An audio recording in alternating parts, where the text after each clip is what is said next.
Sobat Bisik-Bisik, kembali lagi bersama kami di channel kesayangan kita, Bisik-Bisik. Kita simak pertanyaan yang dikirimkan kepada kami melalui video sebagai berikutnya. Assalamualaikum warahmatullahi wabarakatuh. Selamat malam Abang Rapen. Perkenalkan, nama saya Emi. Saya adalah salah satu tenaga kerja Indonesia yang berada saat ini di Hong Kong. Saya ingin bertanya tentang suatu hal. Apakah hambatan-hambatan ketika ada suatu kasus yang terjadi berjalan tetapi lama sekali tidak terjadi yang namanya gelar perkara? Itu pertanyaan pertama. Kedua, dan sekiranya langkah-langkah apakah yang harus diambil agar bisa terjadi gelar perkara? Ya, begitu pertanyaan yang dikirimkan kepada kami. Terima kasih Bu Emi. Waalaikumsalam warahmatullahi wabarakatuh. Salam dari tanah air untuk para pahlawan divisa yang ada di Hong Kong. Baik Ibu Emi, kami menangkap pertanyaan Bu Emi ini terkait laporan di kepolisian ya. Berarti perkara pidana ya. Hambatan kenapa tidak terjadi gelar perkara, dan kemudian perihal apa saja yang diperlukan dalam gelar perkara. Itu yang kami tangkap ya. Nah, sebelumnya kami jelaskan dulu ya. Gelar perkara sendiri kan sudah diatur di Kitab Undang-Undang Hukum Acara Pidana, dan aturan teknisnya diatur lagi dalam Peraturan Kapolri Nomor 14 Tahun 2012 ya. Tentang manajemen penyidikan. Nah, gelar perkara sendiri dikenal dua jenis ya. Ada gelar perkara biasa dan ada gelar perkara khusus ya. Nah, pada prinsipnya kedua hal ini baik biasa maupun khusus adalah sama ya. Nah, kenapa menjadi khusus? Karena terkadang perkara ini menyangkut pejabat publik maupun sudah menyedot perhatian publik. Jadi perlu diadakan khusus dan terbuka ke halayak umum. Nah, hambatan-hambatan bisa terjadi Bu dalam gelar perkara ya. Nah, satu hal, beberapa hambatan ini kadang-kadang bisa terjadi ya, menyangkut kurang lengkapnya berkas maupun kurang lengkapnya saksi. Nah, jadi ini yang kadang menjadi hambatan. Nah, gelar perkara sendiri itu bisa diagendakan pada saat awal penyidikan, di pertengahan maupun di akhir penyidikan. Nah, tidak ada perbedaan, namun saja ya, kenapa gelar perkara bisa dilakukan di awal untuk melengkapi ya bukti-bukti maupun berkas-berkas tadi, atau ada keterangan-keterangan tambahan yang perlu ditambahkan ya dalam proses penyidikan itu agar rampung. Nah, ketika sudah sampai pada akhir daripada penyidikan, gelar perkara pun dapat kembali lagi digelar ya, diagendakan untuk menentukan langkah penyidik selanjutnya ya. Biasanya di sini menentukan apakah perkara tersebut dapat dikategorikan sebagai perkara pidana atau malah perdata ya. Lalu kemudian biasanya menentukan siapa tersangkanya ya. Lalu kemudian pasal apa yang dikenakan ya. Dan kemudian setelah ini semua dapat dirangkum dalam gelar perkara, baru kemudian dapat dilimpahkan kepada kejaksaan atau jaksa penuntut umum untuk kemudian diteruskan kepada pengadilan supaya digelar dalam persidangan. Lalu kemudian apa saja yang diperlukan ya. Nah, untuk pemberkasan misalnya ya. Nah, misalnya katakanlah misalnya kita ambil contoh ya, perkara penipuan dan penggelapan ya. Dalam KUHP pasal 372 atau 378 yang biasa sering sekali terjadi ya.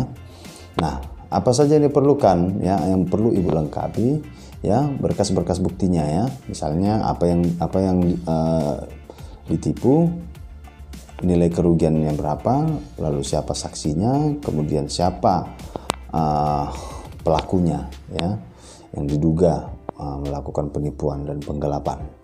Nah, kalau penipuan penggelapan ini ya, dengan modus investasi misalnya. Nah, kemudian dapat dikaitkan lagi ya dengan undang-undang lain ya.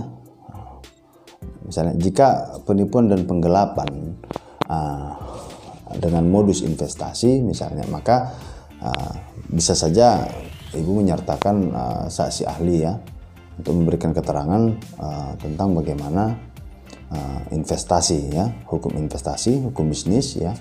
Nah, lalu kemudian biasanya tidak jarang juga kasus seperti ini dapat dikaitkan dengan undang-undang tindak pidana pencucian uang ya. Nah, karena uang hasil kejahatan itu dipergunakan untuk keperluan lain ya, atau berpindah tangan. Nah, di situ ada unsur pencucian uang. Lalu misalnya kalau melibatkan korporasi ya atau perusahaan, maka kita harus berpedoman pada undang-undang perusahaan ya, bagaimana perusahaan melakukan usahanya, lalu kemudian bagaimana ketika nanti ada kemungkinan untuk menyita aset atau menjual aset ya. Nah, itu nanti akan dapat dijelaskan oleh ahli. Nah, lalu kemudian siapa saja yang bisa hadir di gelar perkara ya. Nah, gelar perkara sendiri harus dihadiri oleh kedua belah pihak, baik pelapor maupun terlapor ya. Nah, tidak bisa diwakilkan ya, namun bisa didampingi ya, didampingi oleh kuasa hukum. Nah, kalau ibu punya kuasa hukum, silahkan didampingi oleh kuasa hukum. Nah, tapi kalau tidak, ibu bisa berhadapan sendiri ya.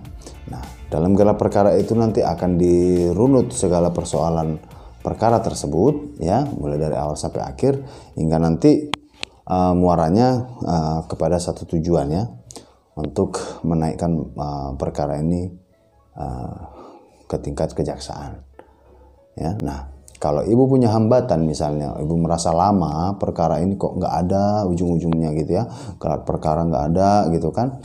Nah, ibu boleh tanyakan langsung kepada penyidik yang bersangkutan ya, atau ibu bisa tanyakan kepada atasannya ya. Nah, jika memang ibu merasa ada kejanggalan, silakan ibu sebagai warga negara bisa mempunyai hak ya untuk melaporkan si penyidik tersebut kepada pengawas penyidikan maupun kepada kode etik ya, bisa ke unit propam ya. Nah, kalau ibu punya kuasa hukum, silakan ibu melalui kuasa hukum menanyakan kepada penyidik tersebut. Nah, jadi intinya gelar perkara itu sangat diperlukan ya dalam sistem peradilan pidana kita.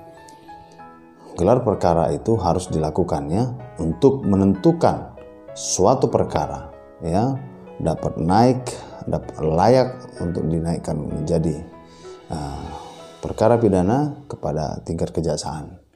Demikian yang bisa kami jelaskan kepada Ibu Emi di Hong Kong.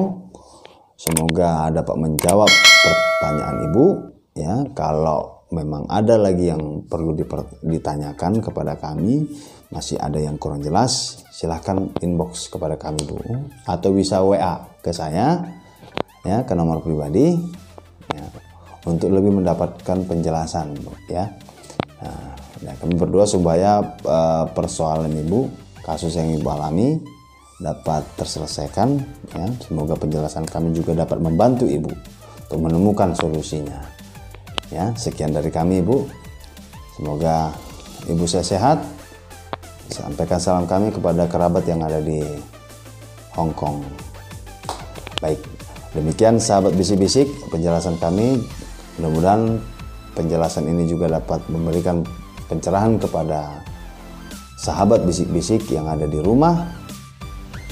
Kalau ada pertanyaan, silahkan